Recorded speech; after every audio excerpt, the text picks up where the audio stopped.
మీ value పెరగాలి, grading పెరగాలి అని అంటే తప్పనిసరిగా కోపం కూడా వదిలేయండి. పేరెంట్స్ దగ్గర కానీ, ఫ్రెండ్స్ మధ్యలో కానీ, తినే ఫుడ్ మీద కానీ, సెల్ ఫోన్ ఇవ్వలేదని కానీ, బండి ఇవ్వలేదని కానీ, ఇంకేదో మీరు అనుకున్నది కొనలేదని కానీ, ఇలాంటి కోపం వదిలేయండి. కోపం వదిలేయండి. నేను ఇదివరకు కూడా చెప్పాను, చాలా కోపం ఉండడం వల్ల ఎవరైనా ఏదైనా సాధించుకోగలిగారా?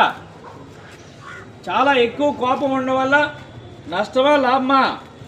నష్టం నష్టం నష్టం. సో కోపం వల్ల, ఎక్కువ కోపం ఉండడం వల్ల బెనిఫిట్ పొందిన వాళ్ళు ఎవరు లేరు. సో అందుకని అలాంటి కోపం, పనికిరాని కోపం ఎందుకు? వదిలేస్తాయి.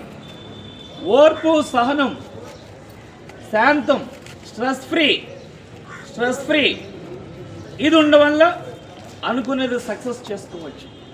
ఓర్పు, శాంతి, సహనం